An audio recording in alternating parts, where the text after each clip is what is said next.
संविधान में धर्मनिरपेक्षता शब्द को बाद में रखा गया। इस शब्द को या इस शब्द के साथ जब इस शब्द को डाला जा रहा था तो समाजवाद शब्द को भी उसी समय इंक्लूड किया गया था। यानी दो बदलाव एक साथ हुए थे, समाजवाद शब्द और धर्मनिरपेक्ष शब्द।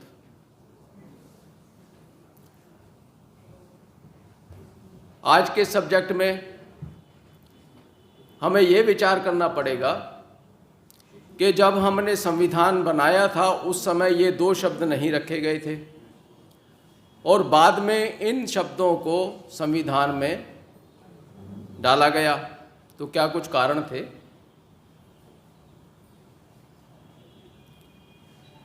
सन 76 तक आते आते देश में सांप्रदायिक माहौल बढ़ गया और देश में पूंजीवाद की तरफ जो झुकाव था वो ज़्यादा बढ़ने लगा। ये दोनों ही व्यवस्थाएं व्यक्तिवादी व्यवस्थाएं हैं। व्यक्तिवादी व्यवस्थाएं कहने का मतलब ये है कि ये एंटी सोशल है। जहाँ पे व्यक्ति प्रमुख हो जाता है उन संस्थाओं को, उन व्यवस्थाओं को एंटी सोशल कहना चाहिए। पूंजीवादी व्यवस्था के अंदर पूंजी महत्वपूर्ण होती है, मनुष्य गायब हो जाता है। मनुष्य गायब ही नहीं हो जाता, मनुष्य को मनुष्य समझा ही नहीं जाता है। आपने ह्यूमन रिसोर्स का नाम सुना होगा। तो मनुष्य क्या है? पूंजीवाद के अंदर एक ह्यूमन रिसोर्स है। जैसे आपकी ज़मीन एक रिसोर्स है और नीचे आपके जो खनिज पदार्थ जमे हुए हैं वो रिसोर्स है, कैपिटलिज्म में आदमी भी कोई आदमी नहीं है। कैपिटलिज्म के लिए वो भी एक रिसोर्स है। तो जिस तरह से धरती का एक्सप्लॉयटेशन होना है, धरती के नीचे के उनका खनिज पदार्थों का एक्सप्लॉयटेशन होना है, तो कैपिटलिज्म में उसी तरह से ह्यूमन का भी एक्सप्लॉयटेशन होना है। तो इसलिए वो एक रिसोर्स है। तो आप रिसोर्स की कैपिटलिज्म में जितनी ज़रूरत होती है उतना ही एक्सप्लॉयटेशन होता है, बाकी का एक्सप्लॉयटेशन छूट जाता है। तो जितने लोगों की ज़रूरत होती है उतने लोगों को तो नौकरी मिल जाती है। तो आप ऐसा समझिए, एक्सप्लॉयट करने के लिए एक कैपिटलिस्ट को अपने नेचुरल रिसोर्सेज को एक्सप्लॉयट करने के लिए जितने ह्यूमन रिसोर्सेज की जरूरत पड़ती है उतनों को अपॉइंटमेंट मिलती है, बाकी की जरूरत उसको नहीं है। इसी तरह से वर्ण व्यवस्था के अंदर जो टॉप में है उनको अपना जीवन चलाने के लिए थोड़े से लोगों की जरूरत है। अभी बात हो रही थी दान, मान और मतदान, तो उनको सब लोगों के दान की जरूरत भी नहीं है। सब लोगों के, जिनको आप दान देते हैं उनको सब लोगों के दान की जरूरत नहीं है। यदि आप लोगों के दान की जरूरत होती तो आपका वो मान रखता, कुछ तो मान रखता। जिसको दान चाहिए उसको आपको तो ध्यान रखता, लेकिन आपका ध्यान नहीं रखता। क्यों नहीं रखता?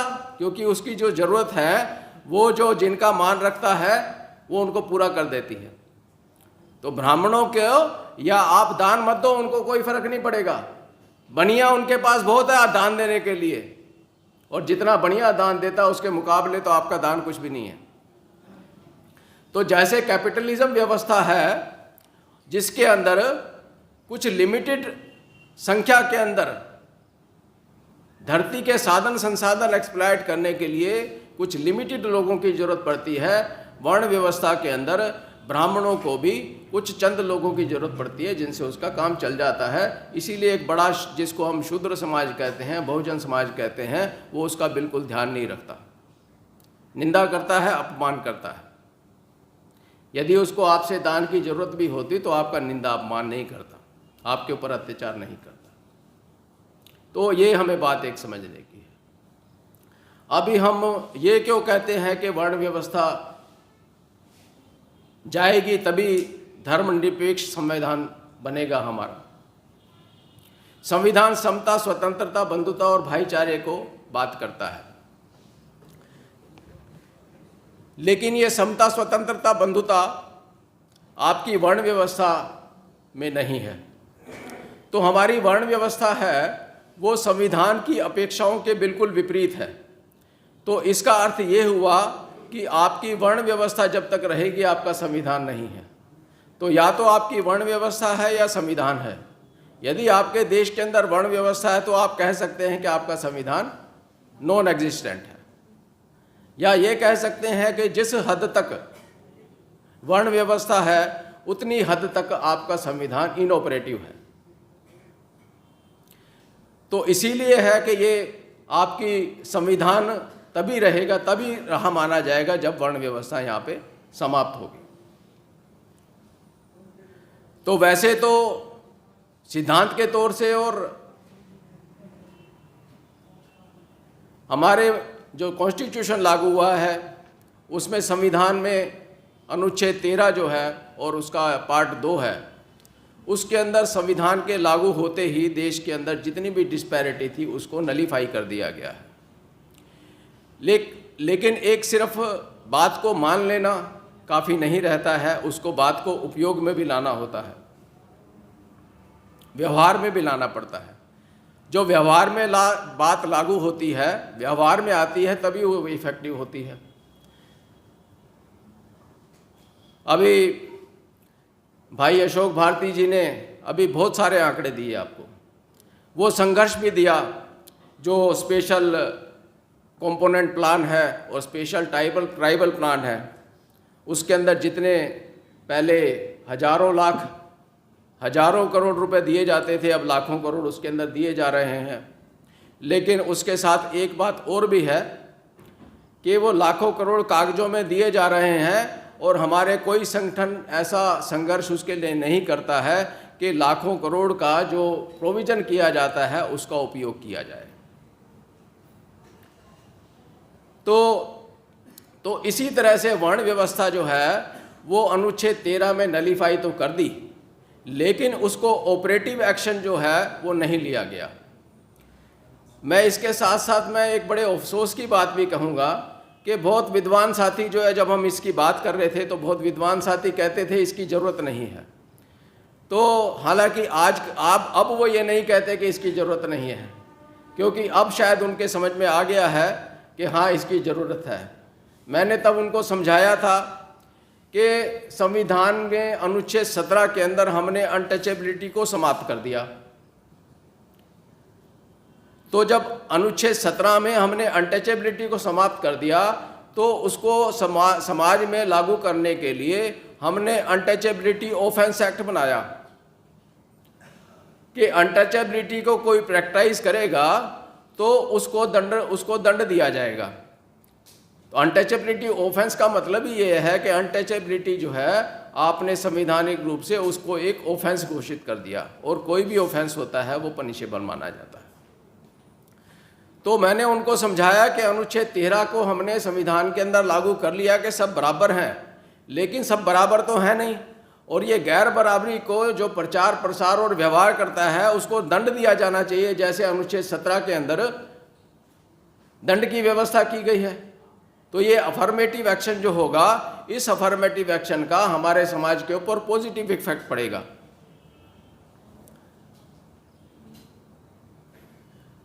तो इसमें जो कहने की बात है कि कुछ हम सिद्धांत मान लेते हैं और उनको उसमें समाज के अंदर लागू करने के लिए एक एक्शन करना पड़ता है।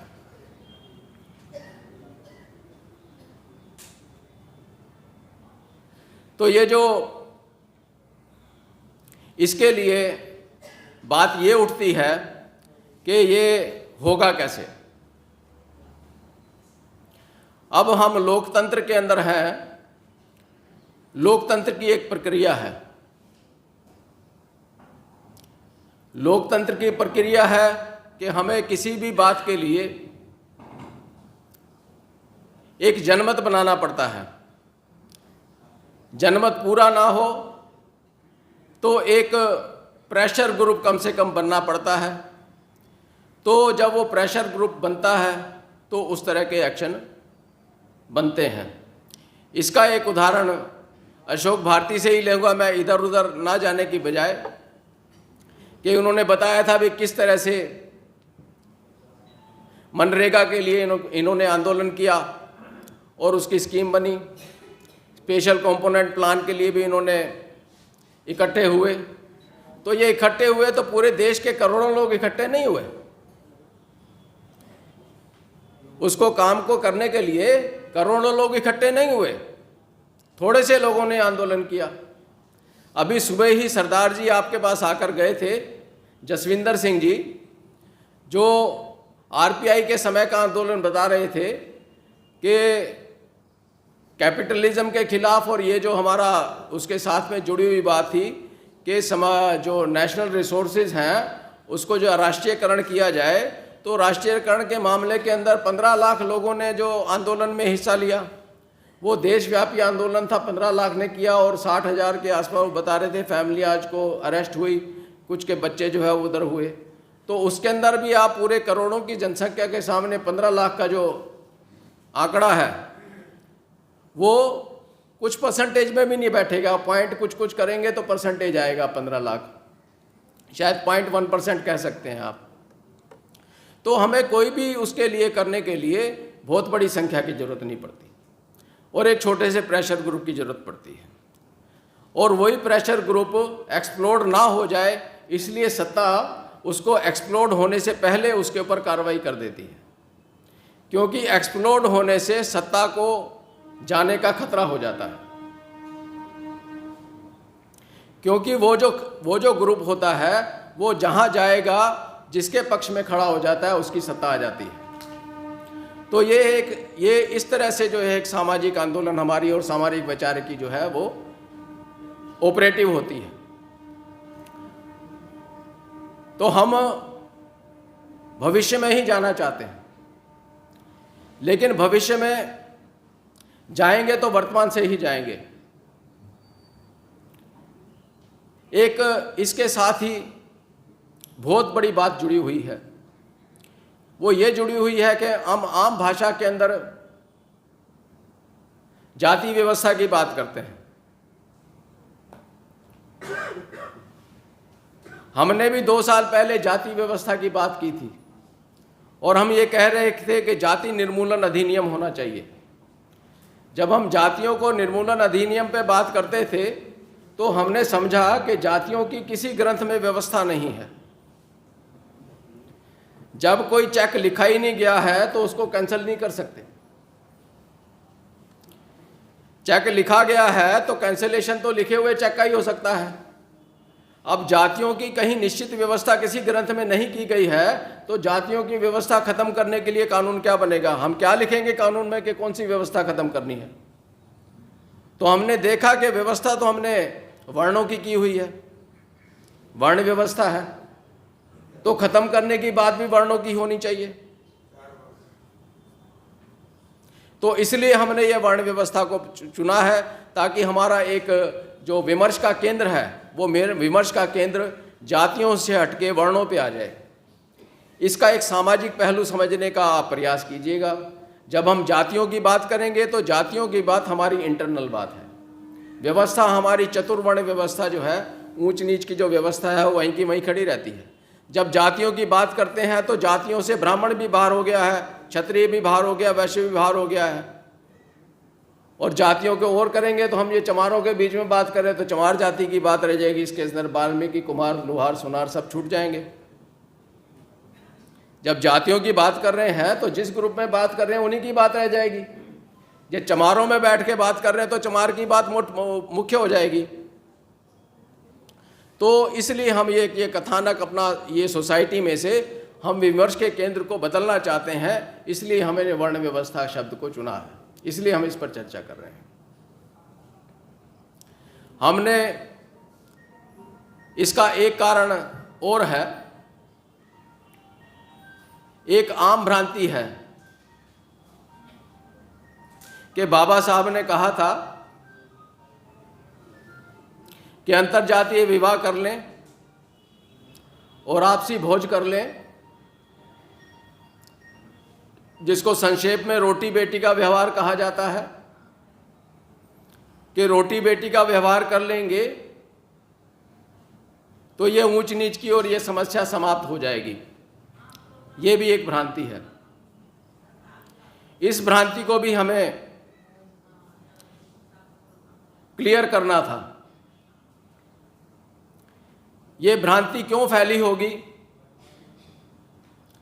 इसके ऊपर भी मैं थोड़ा सा आपका ध्यान दिलाना चाहूँगा। एनिहिलेशन ऑफ कास्ट जो बाबा साहब ने लिखी है, उसमें एक स्टेज पर बाबा साहब कहते हैं, जाति पाति तोड़क मंडल के लिए जो उन्होंने वक्तव्य लिखा था उसमें, कि आपने अंतर्जातीय विवाह का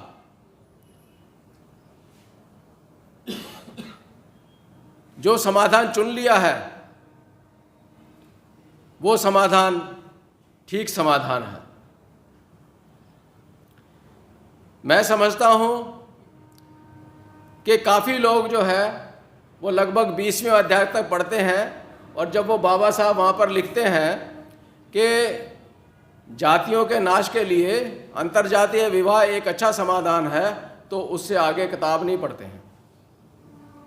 उससे आगे बाबा साहब लिखते हैं, ये आपका समाधान तो ठीक है, लेकिन आपका समाधान समाज में चलता क्यों नहीं है, आपको इस बात पे विचार करना पड़े। बाबा साहब उसमें लिखते हैं कि आपने दवाई तो अच्छी बना ली है, लेकिन आपको यह भी विचार करना पड़ेगा कि ये आपकी दवाई समाज लेता है या नहीं लेता है। तो उसे आगे बाबा साहब लिखते हैं, बताते हैं कि ये जो आपके धर्म ग्रंथ हैं जिनके अंदर इसकी व्यवस्था की गई है, इन व्यवस्थाओं को आपका समाज पवित्र और पायस मानता है। वो आपसे ऊंच नीच भेदभाव और अत्याचार इसलिए नहीं करता है कि वो आदमी खराब है।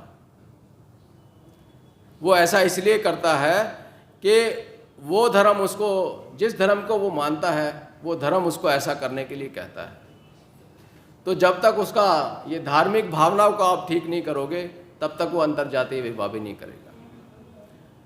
तो उसमें कहते हैं कि आप इन वेद शास्त्रों में डायनामाइट लगाओ, इन वेद शास्त्रों की सत्ता से आप समाज को आज़ाद करो, वेद शास्त्रों की सत्ता से आपका समाज आज़ाद हो जाएगा, तो वो खुद अपने आप ही अंतर्जातीय विवाह करने लगेगा। इसके लिए अंतर्जातीय विवाह का कार्यक्रम लगाने की आपकी ज़रूरत नहीं है। तो हमारी ज़रूरत उन्होंने बताई कि वेद शास्त्रों के अंदर ये जो व्यवस्था रखी गई है, इसको ख़त्म करने की बात की जाए। मैंने पिछले 40 साल का जो आंदोलन है उसको मैंने देखने और समझने का प्रयास किया। जब सन 84 में शुरू में इसके आंदोलन में जुड़ा था, उस समय 2 आंदोलन मुखरता से चल रहे थे। एक अर्जक संघ का आंदोलन था जो अपने लगभग अवसान की तरफ चल रहा था। दूसरा कांशीराम का बामसेफ का आंदोलन था। दोनों ही स्वाभिमान के आंदोलन थे। कांशीराम अर्जक संघ दिल्ली में एक्टिव नहीं था, वो यूपी में ज़्यादा एक्टिव था, और मेरा संपर्क कांशीराम के आंदोलन से हुआ। तो कांशीराम जी कहा करते थे ये हमारी खड़ी व्यवस्था है, ये खड़ी व्यवस्था में हमें कुछ नहीं मिला है। 3 लोग हैं, 15 लोग हैं जो 85 के ऊपर जो है एक्सप्लॉइट कर रहे हैं। 85 को इकट्ठा होना है और इससे मुक्ति पानी है। मुक्ति हमने ये पानी है कि खड़ी व्यवस्था को हमने पड़ी व्यवस्था बनाना है। तो ये आंदोलन हमारा आगे बढ़ा, ये आंदोलन हमारा आगे बढ़ा और समाज के अंदर ये बात आई कि इस आंदोलन को पूरा करने के लिए यदि सत्ता भी हमारे हाथ में होती है तो जो हम बात कह रहे हैं उसको हम अप्लाई भी कर सकते हैं। जो हम विचार हमने बनाया है उस विचार को हम कार्य रूप भी दे सकते हैं। क्योंकि जैसे मैंने बताया कि वर्ण व्यवस्था को संविधान के अंदर तो ख़त्म कर दिया है, लेकिन ऑपरेटिव कानून इसके अंदर बाकी था। तो ये खड़ी व्यवस्था को पड़ी व्यवस्था बनाने के लिए जब हमने वोट मांगे तो समाज ने इसके लिए सत्ता दी। लेकिन सत्ता के बाद हमारा जो काम हुआ तो हमने अच्छी अच्छी इमारतें तो अच्छे वो बनाए, इंस्टीट्यूशन भी अच्छे खोल दिए, पढ़ाई के इंस्टीट्यूशन भी खोल दिए, हमने जो पार्क भी अच्छे बनाए। लेकिन जो खड़ी व्यवस्था को पड़ी व्यवस्था बनाने के मामले में जो काम था, जो खड़ी व्यवस्था को पड़ी व्यवस्था बनाना था, वो काम हमने पीछे रख दिया, उस दिशा में हमने काम नहीं किया। ये भूल हो गई और आज की परिदृश्य ये है कि हम उसकी बात भी नहीं करते हैं। आज हमारा पॉलिटिकल जो एरिया है वो ये कहता है कि हमें गद्दी पहले दे दो और काम की बात हम बाद में करेंगे। तो मुझे खबर मिली है कि अल्टीमेटम आ गया है। आज का हमारा समय जो था 5 बजे के था और इनका 6 बजे से कोई दूसरा चालू होता है। तो हमने ये जो आंदोलन बनाना है वो बहुआयामी आंदोलन बनाना है। जो अशोक भारती जी ने कई तरह के आपको काम बताए हैं वो सब तरह के काम होने चाहिए। अलग अलग तरह की प्रतिभाएं हमारे सामने हैं, अलग अलग तरह के काम हमारे सामने हैं। एक नीतियां बनाने का काम होता है। तो हमने इंसाफ के लिए जो मूल काम चुना है वो व्यवस्था को नीतियों के क्षेत्र में व्यवस्था बदलने का काम है। जब व्यवस्था में नीतियां बदल दी जाती हैं फिर नीतियों को ऑपरेट करने का काम आता है।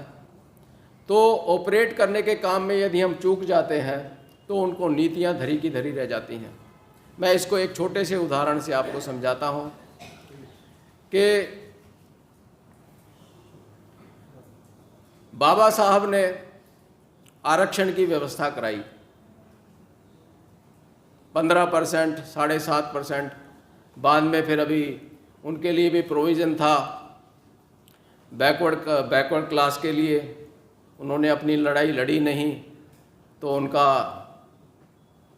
फ़ायदा जो है काफ़ी लंबे समय तक उनको नहीं हुआ।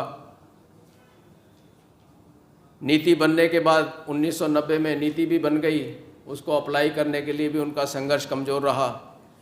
तो वो एक अपनी उसकी अलग जगह है। तो लेकिन रिज़र्वेशन तो आपका परसेंटेज का हो गया, लेकिन उस रिज़र्वेशन को अप्लाई करने के लिए, अटेन करने के लिए एक व्यावहारिक योग्यता की ज़रूरत पड़ती है। आपको आईएएस बनाना है तो आईएएस के एग्ज़ाम में बैठना है, एग्ज़ाम पास भी करना है, तो उसकी योग्यता आपके पास होनी चाहिए।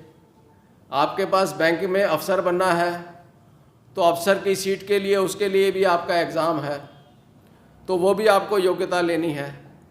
तो एक संगठन तो आपका लड़ लड़ के किसी तरह के ये एक नीतियाँ बना देता है, लेकिन दूसरा संगठन आपके पास फिर होना चाहिए उन नीतियों को व्यवहार में लाने के लिए जो आपकी योग्यता है वो योग्यता वहाँ पे अख्तियार करे। तो हर एक डिपार्टमेंट में आज हमारे 22% लोग कम नहीं होते,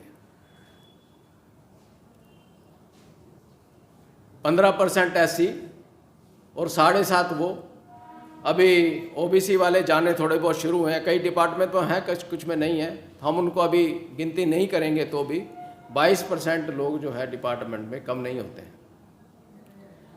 तो यदि उस डिपार्टमेंट की नीतियों को इफेक्ट करने का काम करें, समाज के फेवर के अंदर सोचें और समाज के फेवर में उनको बदलाव लाने का काम करें और उन नीतियों को अप्लाई करने में, ऑपरेट होने में वो सहयोग करने लगें, समाज को एजुकेट करने लगें, तो काया पलट हो जाए।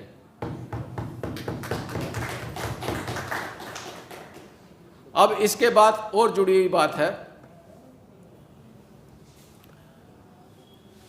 कि हर एक डिपार्टमेंट से लोग निकलकर, अभी हम कह रहे हैं ना कि सारे के सारे हम जो है 60+ हैं, तो हर एक डिपार्टमेंट के लोग अभी हमारे पास हैं और हम चाहें तो पैरेलल गवर्नमेंट चला सकते हैं।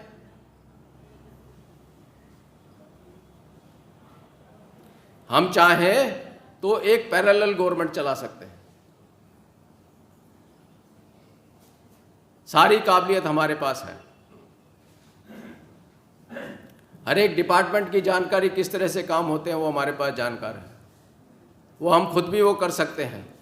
जो हम अपेक्षा सर्विस में जो लोग हैं उनसे करते हैं, वही अपेक्षा हम खुद से भी कर सकते हैं।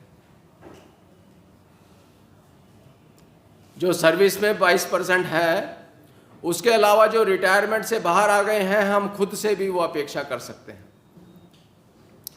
तो अभी बात निकली है, तो एक सूचना मैं थोड़ा सा आपसे साझी कर लेता हूं